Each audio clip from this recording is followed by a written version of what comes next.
Welcome to Lakhera coaching centre में आपका Lakhera coaching centre स्वागत करता हूं स्टूडेंट। और आज मैं आपके लिए वीडियो नंबर लेके आया हूं 26, ठीक है 27 सॉरी। आज हमारा लेक्चर नंबर 27 है और आज हम आपको वर्ड प्रॉब्लम कराऊंगा। मैं बता देता हूं आज इसकी वीडियो में क्या क्या होगा। मैं 4.2 एनसीईआरटी 10th क्लास के बच्चों के लिए करा रहा हूँ और ये जो फैक्टराइजेशन मैंने कराया था वो बेसिक है, वो सभी क्लास के लिए। सभी क्लास में जहाँ जहाँ फैक्टर आता है, एनटीपीसी वगैरह जितने भी हम कंपटीशन एग्जाम है, मैंने बहुत सारे एग्जाम में देखे हैं टीचर ये मेथड कराते हैं, तो उनके लिए भी बिल्कुल बेसिक से है ये मेथड, तो वो भी आप वीडियो देख सकता है। ठीक है, लेके बजरंग विमान का नाम, वीडियो को स्टार्ट करते हैं हम। ठीक है, 4.2 एनसीईआरटी क्वेश्चन डिस्कस कर रहा हूँ। आजकल कंपटीशन एग्जाम में NCERT question same to same मिलते हैं, आपको पता ही होगा। ठीक है, और एक चीज और मैं कह रहा था, चलो भाई 4.2 स्टार्ट करते हैं। एक्सरसाइज 4.2 जैसे कि आपको पता है लास्ट वीडियो में मैं थर्ड क्वेश्चन करा चुका हूँ, फोर्थ भी करा चुका हूँ। आज हम क्वेश्चन नंबर 5th लेकर आए हैं। ठीक है, 5th और 6th इस वीडियो में होगा और ये वीडियो हमारी आज खत्म हो जाएगी। कल से हम कंप्लीटिंग स्केयर कराएंगे। एक बार मैं डिस्कस कर लेता हूँ अपने टीचर से भी एक बार, मतलब टीचर से मतलब स्टूडेंट्स वगैरह से, टीचर से कह रहा हूँ स्टूडेंट से, कि क्या सच में सीबीएसई पैटर्न का, क्योंकि एक्चुअली मेरे को सुनने में आया था कंप्लीटिंग स्केल जो है वो खत्म कट चुका है सिलेबस से। ठीक है, अगर कट चुका है तो फिर उसको नहीं कराएंगे, एक क्वेश्चन दो क्वेश्चन करा देंगे, ताकि जो और भी मान लो कोई किसी दूसरे बोर्ड में आएगा तो वो आप कर सकते हैं। Question number 5 NCERT page number 76 open कर लो आप फटाफट और हम स्टार्ट करते हैं क्वेश्चन को। The altitude of A right triangle is 7 centimetre less than it's base if the hypotenuse is 13 centimetre find the other two sides. उसकी दूसरी साइड्स निकालनी है। सबको पता है पाइथागोरस थ्योरम क्या होती है। चलो भाई स्टार्ट कराता हूं मैं।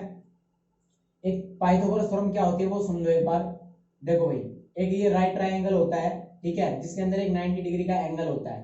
ठीक है, 90 डिग्री के सामने वाली साइड को हाइपोटेनस बोलते हैं। क्या बोलते हैं? हाइपोटेनस। ठीक, ये हमारा अगर ए है, ये अगर मेरा बी है, ये मेरा सी है, सामने वाली साइड को हाइपोटेनस बोलेंगे। इसको बोलते हैं बेस और इसको बोलते हैं हाइट। ठीक है, डन। सॉरी हाइट कह रहा हूं, परपेंडिकुलर। ठीक है, अगर मैं हिंदी में इंग्लिश में बात करूं तो हिंदी में बात करूं तो ये होगा हमारा आधार और ये होगा हमारा लंब और ये होगा हमारा हाइपोटेनियस। इसको हिंदी में क्या कहते हैं मेरे को भी याद नहीं आ रहा एक्चुअली में, कर्ण कर्ण बोलते हैं इसको। ठीक है, तो पाइथागोरस थ्योरम क्या कहती है सुनना।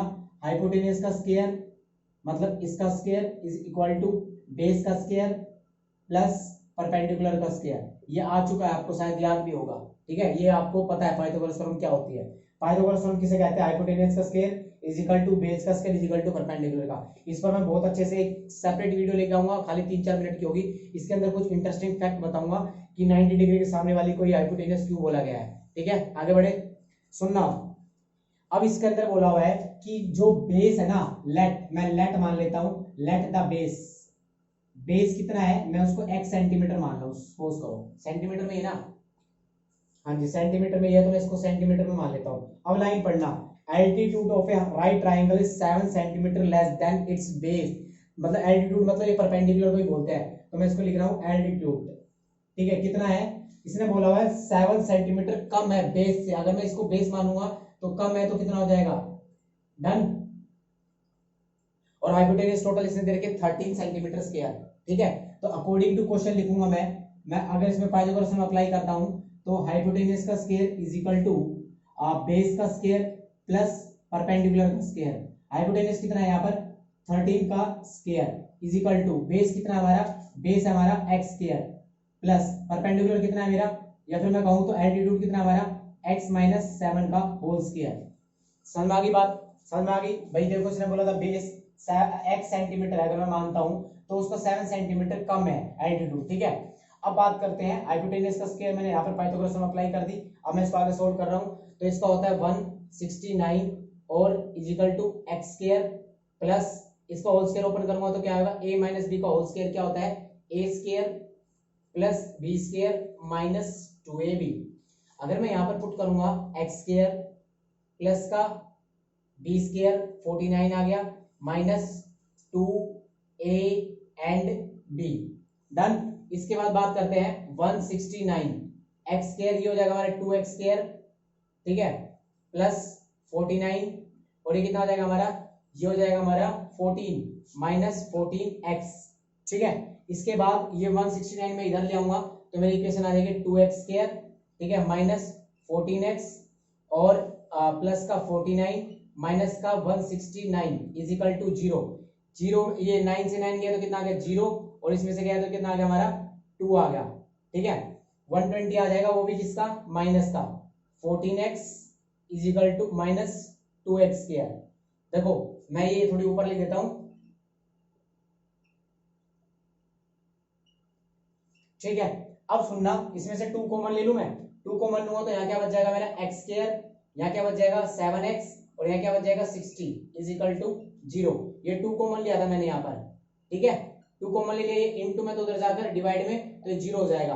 अब 60 के फैक्टर कर लो आप, ठीक है, एक सेकेंड देखो, 60 के फैक्टर करूंगा तो कितना आ जाएगा, ये 2 से करूंगा तो 30, और 2 से करूंगा तो 15, और 3 से करूंगा तो 5।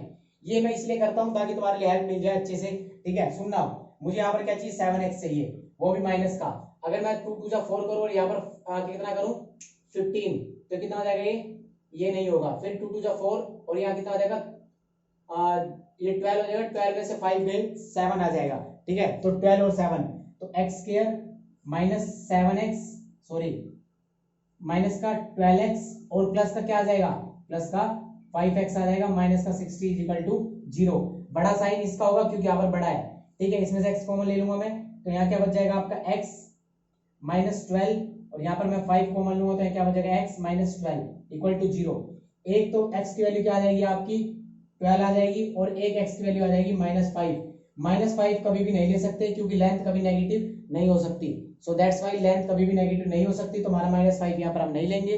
तो अब लेंगे क्या, ये लेंगे हम 12, और तो हमारा बेस क्या आ गया 12 सेंटीमीटर आ गया, और एल्टीट्यूड क्या आ गया हमारा 12 में से 7 गया तो 4 आ गया, ठीक है।